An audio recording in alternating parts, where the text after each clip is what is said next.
Hello everyone, I am सुगम। Welcome back. तो कैसे हो आप सब? आई होप आप सब अच्छे होंगे। स्वागत है आप सभी का आपके अपने एसपी स्टडी यूट्यूब चैनल पर। तो गाइस, आज हम आपके लिए इस वीडियो में लेकर आए हैं इकोनॉमिक्स के कुछ इंपॉर्टेंट क्वेश्चंस जो इस बार के बोर्ड एग्जाम के लिए इंपॉर्टेंट है। उन सारे प्रश्नों को आज हम इस वीडियो में कवर करने वाले हैं, तो आप इस वीडियो में एंड तक बने रहें। और गाइस, अगर आप भी इस बार का बोर्ड एग्जाम देने वाले हो और इस बार के बोर्ड एग्जाम में आपको भी 90 प्लस स्कोर करना है, तो आज से ही आप इस चैनल से जुड़ जाइए, क्योंकि ऑल सब्जेक्ट के जो भी आपके इंपॉर्टेंट क्वेश्चन है, मॉडल पेपर है, उनके फुल सॉल्यूशन आपको मिलेंगे इसी चैनल पर। ठीक है, तो जैसा कि आपने कमेंट किया था प्रिंस पांडे एंड पुष्पा रानी कृष्णा, आपने कमेंट किया था कि आपको इकोनॉमिक्स के जो आपका मॉडल पेपर है उसका फुल सॉल्यूशन चाहिए। ठीक है, तो उस पर मैंने एक वीडियो बनाया है। अगर आपने वो वीडियो नहीं देखा है तो डिस्क्रिप्शन बॉक्स में लिंक गिवन है, वहां से आप देख सकते हो। ओके, और गाइस, इसी तरह से ऑल सब्जेक्ट के जो भी आपके मॉडल पेपर है उनके फुल सॉल्यूशन आपको इसी चैनल पर मिलेंगे।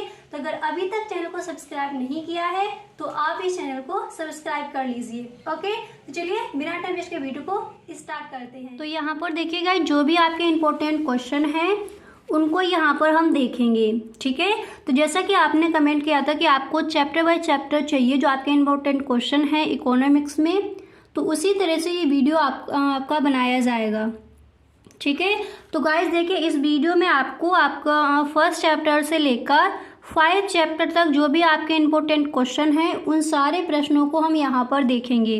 ओके, उसके बाद आपका नेक्स्ट वीडियो आएगा इकोनॉमिक्स के इंपॉर्टेंट क्वेश्चंस। तो 5 चैप्टर से लेकर जो भी आपके चैप्टर्स हैं आगे, उसमें हम उन क्वेश्चंस को देखेंगे। तो यहाँ पर 1 से लेकर 5 चैप्टर तक जो भी इंपॉर्टेंट क्वेश्चन हैं उनको कवर करेंगे। ओके, तो यहाँ पर देखिए, जो आपका फर्स्ट है उसको देखिए। तो जो पहला प्रश्न है वो दिया गया है कि अवसर लागत का क्या अर्थ है। ठीक है, अवसर लागत का क्या अर्थ है। तो देखिए, इस प्रश्न का आंसर हम किस तरह से लिखेंगे। तो यहाँ पर देखिए, फर्स्ट आपको पहले हेडिंग डालनी होगी अवसर लागत। देखिए, फर्स्ट पहले आप हेडिंग डालोगे अवसर लागत। हेडिंग डालने के बाद आप लिखोगे कि एक वस्तु की कुछ अधिक मात्रा प्राप्त करने के बदले दूसरी वस्तु की कुछ मात्रा को छोड़ना पड़ता है, इसे ही वस्तु की एक अतिरिक्त इकाई को प्राप्त करने की अवसर लागत कहते हैं। ठीक है, समझ आ गया कि अवसर लागत क्या है। अब एक बार इसको दोबारा से देख लीजिए, और जितने भी क्वेश्चंस यहाँ पर आपको बताए जाए हर प्रश्न को आपको साथ ही साथ लिखते चलना है। ठीक है, सभी प्रश्न आपके इम्पोर्टेंट हैं। तो देखिए, अवसर लागत क्या है इसको एक बार दोबारा से समझ लीजिए। फर्स्ट आपको क्या करना है, आप हेडिंग डालोगे अवसर लागत। ठीक है, इसके बाद आप लिखोगे कि एक वस्तु की कुछ अधिक मात्रा प्राप्त करने के बदले दूसरी वस्तु की कुछ मात्रा को छोड़ना पड़ता है, इसे ही वस्तु की एक अतिरिक्त इकाई को प्राप्त करने की अवसर लागत कहते हैं। ठीक है, इस तरह से आप इस प्रश्न का आंसर लिखोगे। समझ आ गया अवसर लागत क्या है। अब इसके बाद जो आपका नेक्स्ट क्वेश्चन है उसको देखते हैं। ठीक है, तो यहाँ पर देखिए, जो आपका नेक्स्ट प्रश्न है तो वो यहाँ पर दिया गया है। नेक्स्ट है कि अनदिमान तटस्थता वक्र क्या है। अनदिमान तटस्थता वक्र क्या है। तो जब आप इस प्रश्न का आंसर लिखोगे, फर्स्ट यहाँ पर आपको हेडिंग डालनी होगी अनदिमान तटस्थता वक्र। फिर इसमें आप लिखोगे कि अनदिमान तटस्थता यानी उदासीनता वक्र मात्राओं के उन संयोगों को प्रदर्शित करने वाले बिंदुओं का पथ होता है जिनके प्रति उपभोक्ता उदासीन रहता है। तो अनदिमान तटस्थता वक्र क्या है। जब आप इस प्रश्न का आंसर लिखोगे तो यहाँ पर फर्स्ट पहले तो आपको यहाँ पर हेडिंग डालनी होगी अनदिमान या फिर तटस्थता वक्र। फिर आप लिखोगे कि अनदिमान तटस्थता यानी उदासीनता वक्र मात्राओं के उन संयोगों को प्रदर्शित करने वाले बिंदुओं का पथ होता है जिनके प्रति उपभोक्ता उदासीन रहता है। ठीक है, इस तरह से इस प्रश्न का आंसर हम लिखेंगे।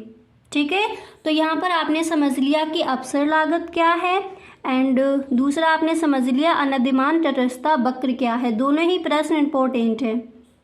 ठीक है, तो अवसर लागत क्या है एक बार दोबारा से देख लीजिए कि एक वस्तु की कुछ अधिक मात्रा प्राप्त करने के बदले दूसरी वस्तु की कुछ मात्रा को छोड़ना पड़ता है, इसे ही वस्तु की एक अतिरिक्त इकाई को प्राप्त करने की अवसर लागत कहते हैं।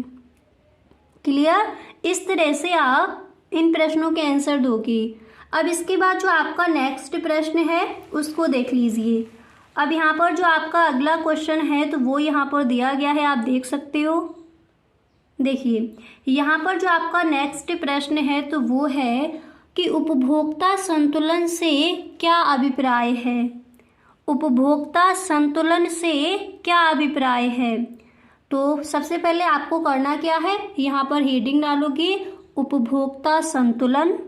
ठीक है, हेडिंग डालने के बाद फिर आप लिखोगे कि अर्थशास्त्र में उपभोक्ता, देखिए और इस तरह से आपको लिखना है कि अर्थशास्त्र में उपभोक्ता संतुलन से अभिप्राय उस स्थिति से है जब एक उपभोक्ता दी हुई आय से एक या दो वस्तुओं को इस प्रकार खरीदता है कि उसे अधिकतम संतुष्टि प्राप्त होती है। ठीक है, उपभोक्ता संतुलन क्या हो जाएगा? देखिए उपभोक्ता संतुलन क्या हो जाएगा एक बार दोबारा से देखिए।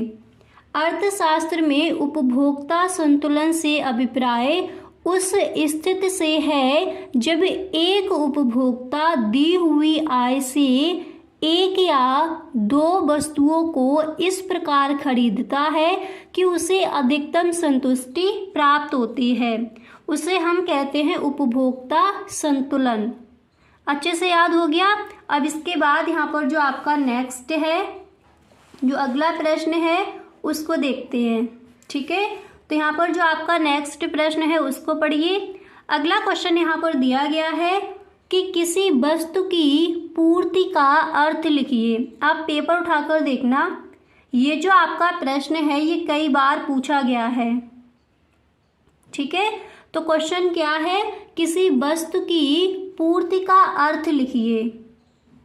तो फर्स्ट आपको करना क्या है, पहले आप हेडिंग डालोगे पूर्ति का अर्थ, नहीं तो आपको इस तरह से हेडिंग डाल देनी कि किसी वस्तु की पूर्ति का अर्थ। ठीक है, उसके बाद देखिए हेडिंग डालने के बाद फिर आप लिखोगे कि किसी वस्तु की पूर्ति से तात्पर्य वस्तु की उस मात्रा से है जिसको उत्पादक या विक्रेता एक निश्चित अवधि के दौरान एक निश्चित कीमत पर बेचने योग्य या बेचने के इच्छुक हैं। ठीक है, इस तरह से आप इस प्रश्न का आंसर लिखकर आओगे। अब एक बार दोबारा से देख लीजिए। और इसका ये जो क्वेश्चन है इसका आंसर मैंने कई बार आपको बताया भी है। ठीक है, तो पूर्ति का, किसी वस्तु की पूर्ति का अर्थ क्या हो जाएगा? देखिए किसी वस्तु की पूर्ति से तात्पर्य वस्तु की उस मात्रा से है जिसको उत्पादक यानी विक्रेता एक निश्चित अवधि के दौरान एक निश्चित कीमत पर बेचने योग्य या बेचने के इच्छुक है। ठीक है, इस तरह से आप इस प्रश्न का आंसर लिखकर आओगे कि किसी वस्तु की पूर्ति का अर्थ क्या हो जाएगा, वो आप इस तरह से बताओगे। समझ आ गया? अब इसके बाद यहाँ पर जो आपका नेक्स्ट है, अगला प्रश्न है, उसको देखते हैं। तो यहाँ पर आप देख सकते हो जो आपका अगला प्रश्न है तो वो यहाँ पर दिया गया है कि मांग की लोच को परिभाषित कीजिए। नेक्स्ट क्वेश्चन क्या है, मांग की लोच को परिभाषित कीजिए। तो यहाँ पर आपको करना क्या है, फर्स्ट आप हेडिंग डालोगे मांग की लोच, इसके बाद आप लिखोगे मार्शल के अनुसार। जो आपके अर्थशास्त्री हैं मार्शल, तो ये आप ब्लैक पेन से लिखोगे इतना। ठीक है, मार्शल के अनुसार, फिर आपको कॉमा और इन्वर्टेड कॉमा बिगिन करना है। इसके बाद आप लिखोगे कि बाजार में किसी वस्तु की, ठीक है, मांग की लोच को परिभाषित कीजिए। फर्स्ट क्या करना है, हेडिंग डाली है मांग की लोच। इसके बाद आप लिखोगे कि मार्शल के अनुसार, उसके बाद कॉमा, इन्वर्टेड कॉमा, फिर आप लिखोगे कि बाजार में किसी वस्तु की मांग, देखिए बाजार में किसी वस्तु की मांग का अधिक या कम लोचदार होना इस बात पर निर्भर करता है कि एक निश्चित मात्रा में मूल्य के घट जाने पर मांग की मात्रा में अधिक वृद्धि होती है अथवा कम तथा एक निश्चित मात्रा में मूल्य के बढ़ जाने पर मांग की मात्रा में अधिक कमी होती है या कम। ठीक है, इस तरह से आप इस प्रश्न का आंसर लिखोगे। ओके, तो आपको समझ आ गया कि मांग की लोच क्या है। फर्स्ट आपको करना क्या है, मार्शल के अनुसार, यानी मार्शल जो आपके अर्थशास्त्री है मार्शल, उन्होंने मांग की लोच की जो परिभाषा है वो किस तरह से दी है। तो उन्होंने कहा है कि बाजार में किसी वस्तु की मांग का अधिक या कम लोचदार होना इस बात पर निर्भर करता है कि एक निश्चित मात्रा में मूल्य के घट जाने पर मांग की मात्रा में अधिक वृद्धि होती है अथवा कम तथा एक निश्चित मात्रा में मूल्य के बढ़ जाने पर मांग की मात्रा में अधिक कमी होती है। ठीक है, इस तरह से आप इस प्रश्न का आंसर लिखोगे।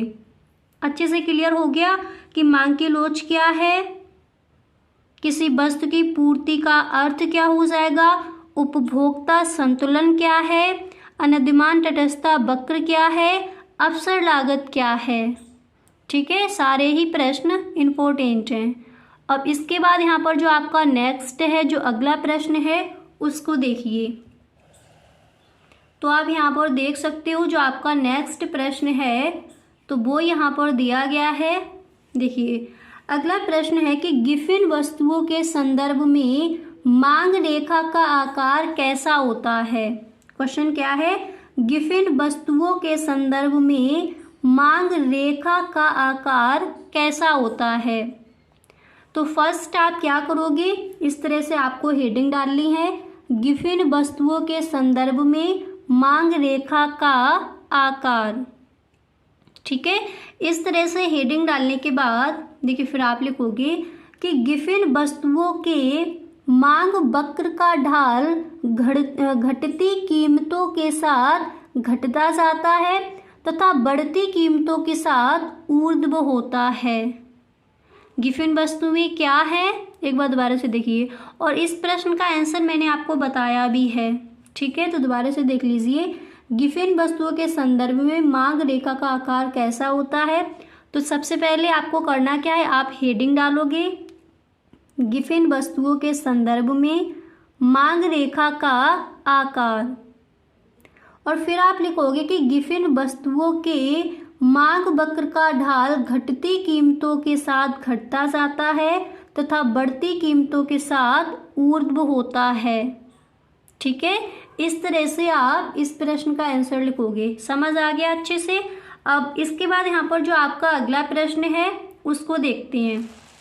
तो यहाँ पर देखिए जो आपका नेक्स्ट प्रश्न है तो वो क्या दिया गया है उसको समझिए। देखिए यहाँ पर जो आपका अगला क्वेश्चन है तो वो है कि औसत लागत किसे कहते हैं।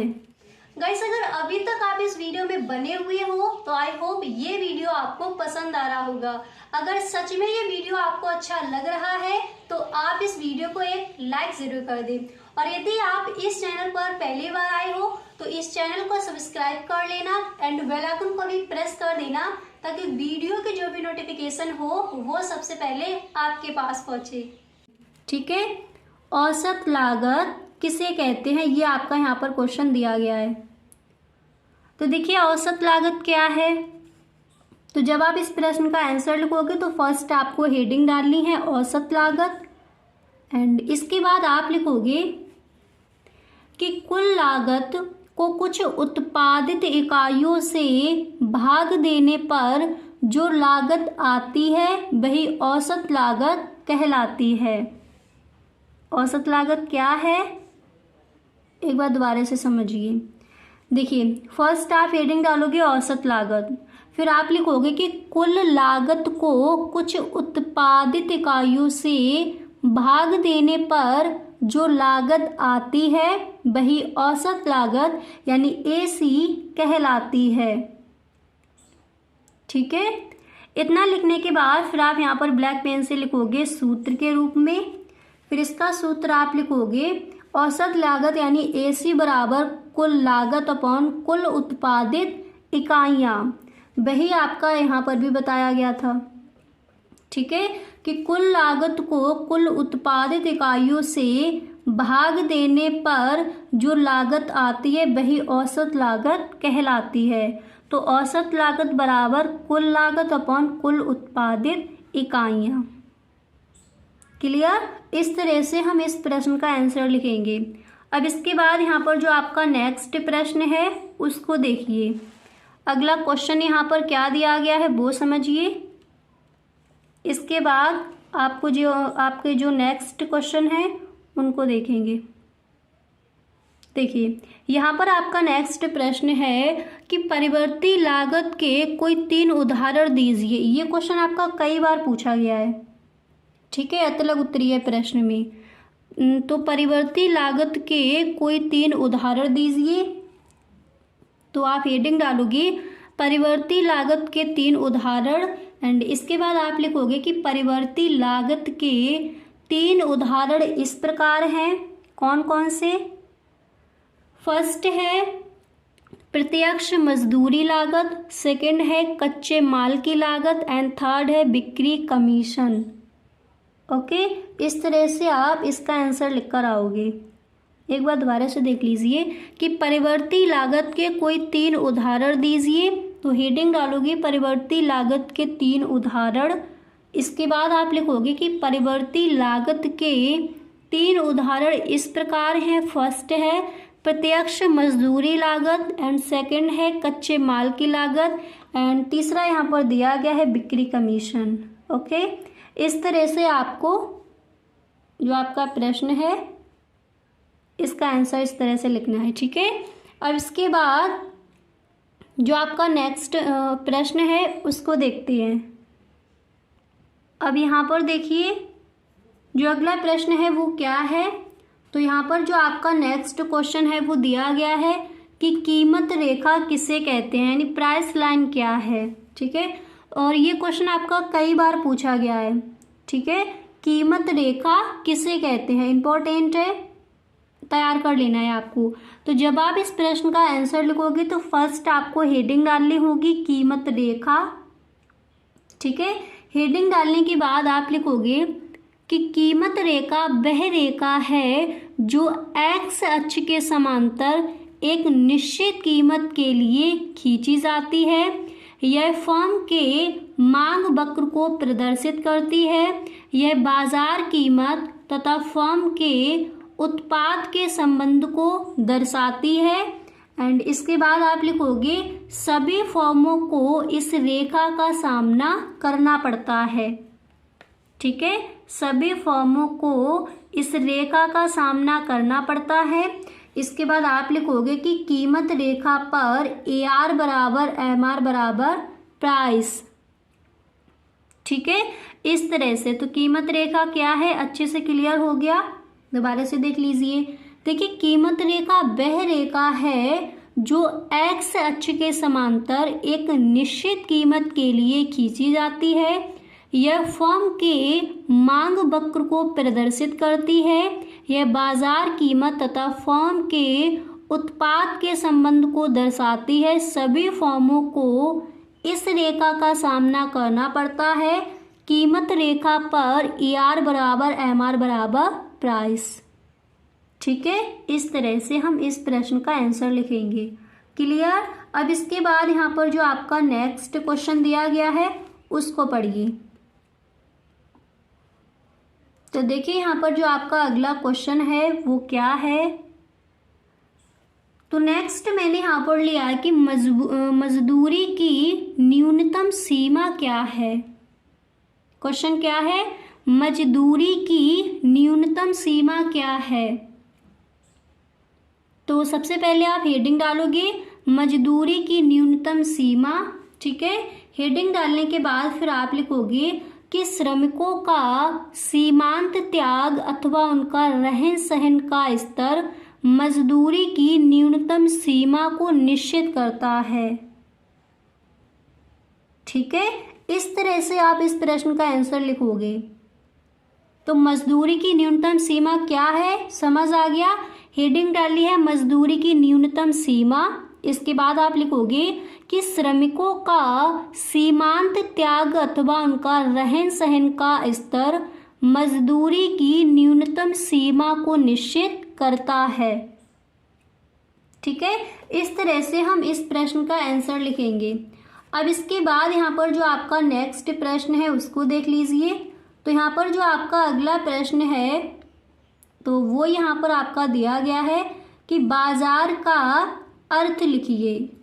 क्वेश्चन क्या है, बाजार का अर्थ लिखिए। इम्पोर्टेंट है, अच्छे से आपको तैयार कर लेना है कि बाजार को परिभाषित कीजिए, बाजार का अर्थ लिखिए, बाजार से क्या आशय है, ठीक है। इस तरह से आपके प्रश्न पूछे जाते हैं।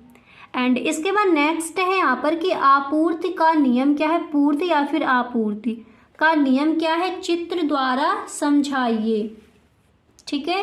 तो ये जो दो क्वेश्चन है इनको भी आप तैयार कर लेंगे, इंपॉर्टेंट है इस बार के बोर्ड एग्जाम के लिए, ठीक है।